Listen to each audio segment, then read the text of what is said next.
अस्सलाम वालेकुम। Welcome to YouTube channel English by Mohammad Ali Bilal. और ये वीडियो सेकंड चैप्टर जिसके अंदर हमने इंग्लिश सेंटेंसेस के स्ट्रक्चर्स को देखा, उस सिलसिले की या उस चैप्टर की लास्ट वीडियो है। इस चैप्टर की तमाम वीडियोस आर्डर में ध्यान तवज्जो से देखने के बाद आप लोग यकीनन इस काबिल हो चुके होंगे कि मुख्तलिफ़ ज़माने के जुमले और मुख्तलिफ़ अंदाज के जुमले वर्ब फॉर्म या फिर हेल्पिंग वर्ब और वर्ब फॉर्म के कौन से कम्बिनेशन को अपने लिए इस्तेमाल करते हैं। फिर आपने पॉजिटिव स्ट्रक्चर्स भी देखे और उसके बाद नेगेटिव जुमला बनाना सीखा, इंट्रोगेटिव बनाना सीखा और एंड में नेगेटिव इंट्रोगेटिव जुमला भी बनाना सीखा। मैं आपसे दरख्वास्त करूँगा कि इस चीज़ को जितना ज़्यादा हो सके आप एक्सरसाइज किया करें। रोज़ाना एक जुमला लें, उसको लिखें। मैं आपको एक से ज़्यादा भी रिकमेंड नहीं करता। एक जुमला लें, उसको तमाम ज़ुबानों का पॉजिटिव बनाएं, फिर उसका नेगेटिव, फिर उनका इंट्रोगेटिव और एंड में नेगेटिव इंट्रोगेटिव बनाएं। ये काम आप 15 से 20 दिन करें और फिर भूल जाएं कि कभी आपसे इंग्लिश ग्रामर के स्ट्रक्चर की गलती भी हो सकती है। कोई भी आर्ट या टेक्निक सीखने के बाद उसको एक्सरसाइज करना बहुत ज़रूरी होता है ताकि आप उसको मास्टर कर सकें। एक छोटी सी एग्ज़ाम्पल के साथ इस वीडियो का इख्तिताम करूँगा कि मैं एक जुमला लेता हूँ और मैं उसका पॉजिटिव, नेगेटिव, इंट्रोगेटिव और नेगेटिव इंट्रोगेटिव तमाम ज़मानों में यानी प्रेजेंट, पास्ट, फ्यूचर और तमाम मैनर्स में यानी इंडेफिनिट, कंटिन्यूस, परफेक्ट और परफेक्ट कंटिन्यूस में आपके सामने बयान करता हूँ। मिसाल के तौर पर बारिश होती है तो प्रेजेंट इंडेफिनिट में बारिश होती है, इट रेन्स। बारिश नहीं होती है, इट डज नॉट रेन। क्या बारिश होती है, डज इट रेन। और नेगेटिव इंट्रोगेटिव, क्या बारिश नहीं होती है, does it not rain. Past indefinite में जाएं तो बारिश हुई, इट रेन्ड।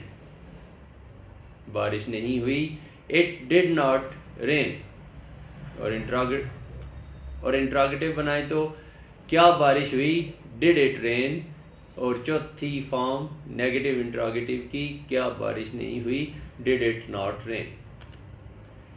फ्यूचर का कोई भी जुमला विल शैल के साथ बनेगा तो बारिश होगी, इट विल रेन। बारिश नहीं होगी, इट विल नॉट रेन। क्या बारिश होगी, विल इट रेन। और क्या बारिश नहीं होगी, will it not rain. Next continuous के एरिया में आए तो प्रेजेंट कंटिन्यूअस, बारिश हो रही है, इट इज़ रेनिंग। बारिश नहीं हो रही है, इट इज़ नॉट रेनिंग। क्या बारिश हो रही है, इज़ इट रेनिंग।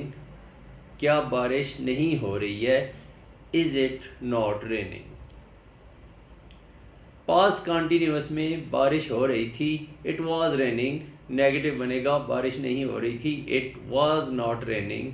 इंट्रोगेटिव, क्या बारिश हो रही थी, वाज इट रेनिंग। और नेगेटिव इंट्रोगेटिव बनेगा पास्ट कंटिन्यूअस का, वाज इट नॉट रेनिंग। और फ्यूचर कंटिन्यूअस में आए तो बारिश हो रही होगी, इट विल बी रेनिंग। बारिश नहीं हो रही होगी, it will not be raining. Interrogative बनेगा, क्या बारिश हो रही होगी, विल इट बी रेनिंग। और negative interrogative of future continuous, क्या बारिश नहीं हो रही होगी, will it not be raining. Perfect के जुमले बनाने के लिए हम प्रेजेंट परफेक्ट में आते हैं तो बारिश हो चुकी है, इट हैज़ रेन्ड। बारिश नहीं हो चुकी है, it has not rained. It has not rained. क्या बारिश हो चुकी है, हैज़ इट रेन्ड। और आखिरी, क्या बारिश नहीं हो चुकी है, has it not rained. Past perfect, बारिश हो चुकी थी, इट हैड रेन्ड। बारिश नहीं हो चुकी थी, इट हैड नॉट रेन्ड। क्या बारिश हो चुकी थी, हैड इट रेन्ड। और क्या बारिश नहीं हो चुकी थी, had it not rained. Future perfect, बारिश हो चुकी होगी, इट विल हैव रेन्ड। बारिश नहीं हो चुकी होगी, इट विल नॉट हैव रेन्ड।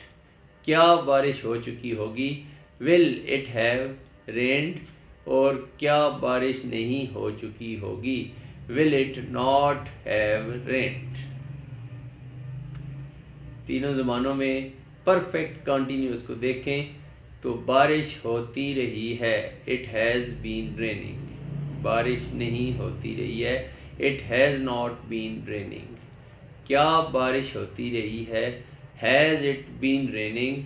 और चौथी फॉर्म नेगेटिव इंट्रोगेटिव, क्या बारिश नहीं होती रही है, has it not been raining. Past perfect continuous के जुमले में हैड बीन का इस्तेमाल होगा। तो पास्ट परफेक्ट कॉन्टीन्यूअस का जुमला बनेगा बारिश होती रही थी, इट हैड बीन रेनिंग। बारिश नहीं होती रही थी, it had not been raining. क्या बारिश होती रही थी, हैड इट बीन रेनिंग। और क्या बारिश नहीं होती रही थी, had it not been raining. और सबसे आखिर में हम फ्यूचर परफेक्ट कॉन्टीन्यूअस का जुमला देखते हैं। प्रेजेंट में बनेगा बारिश होती रही होगी, it will have been raining. Negative बनेगा it will not have been raining. सवालिया जुमला बनेगा will it have been raining.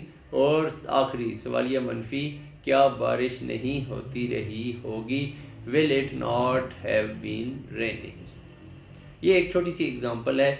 और इंग्लिश में कामयाबी के लिए आपका यहाँ तक आना बहुत ज़रूरी है। यकीन जाने अगर आप ये काम ज़बानी कर गुज़रते हैं तो उसके बाद आपके लिए हर हवाले से आसानी है, आप इंग्लिश में हमेशा अच्छी परफॉर्मेंस दे सकेंगे। तो बराए मेहरबानी 15 से 20 दिन एक जुमला लें और उसको मुख्तलिफ टेंसेज और मुख्तलिफ मैनर्स में पॉजिटिव का जुमला बनाएं, नेगेटिव का बनाएं, इंट्रोगेटिव का बनाएं और नेगेटिव इंट्रोगेटिव का बनाएं। ये चीज़ आप पे है। अब ये आपके पैशन और आपके शौक़ की बात है कि आप अपने आप को इंग्लिश ग्रामर के हवाले से कहाँ देखना चाहते हैं। 15 से 20 जुमले यानी रोज़ाना एक जुमला लें, उसको कन्वर्ट करें मुख्तलिफ टेंसेस और मैनर्स में, फिर पॉजिटिव में, नेगेटिव में, इंट्रोगेटिव में और नेगेटिव इंट्रोगेटिव में। इंग्लिश में आपकी कामयाबी यकीनी है। और दूसरी तरफ अगर आप ऐसा नहीं करते तो मैं आपको गारंटी देता हूँ आप सारी उम्र लगे रहें, आप बार बार गलतियाँ करेंगे, आप बार बार डिसहार्ट होंगे, आपको मायूसी का सामना करना पड़ेगा कि इंग्लिश ग्रामर मुश्किल है। इंग्लिश ग्रामर बहुत थोड़े रूल्स के साथ प्रैक्टिस करने का नाम है, एक्सरसाइज करने का नाम है। कोई भी आर्ट है उसको आप जितना एक्सरसाइज करते हैं वो उतना ही मास्टर होता जाता है। क्रिकेट की मिसाल ले लें, एक बैट्समैन आते ही चौके छक्के नहीं लगाने लगता, उसके पीछे उसकी कई सालों की मेहनत और रियाजत शामिल होती है। इसके साथ चैप्टर 2 को हम कंक्लूड कर रहे हैं और इंशाल्लाह चैप्टर 3 में हम एक्टिव वॉइस और पैसिव वॉइस उनका इंट्रोडक्शन देखेंगे, उनकी इम्पोर्टेंस देखेंगे और किस तरह एक्टिव के जुमलों को पैसिव का जुमला बनाया जा सकता है या फिर पैसिव के जुमलों को एक्टिव का जुमला बनाना किस तरह मुमकिन होता है। YouTube चैनल मेरा नहीं आपका है, इसमें आपको बेपनाह फ़ायदा होगा। इस चैनल को रेगुलर विज़िट करें, सब्सक्राइब करें, बेल आइकन भी प्रेस करें और अपने दोस्तों और क्लास फेलोज़ में इस चैनल को प्रमोट करें। बहुत शुक्रिया, अपना ख्याल रखिएगा। अल्लाह हाफिज़।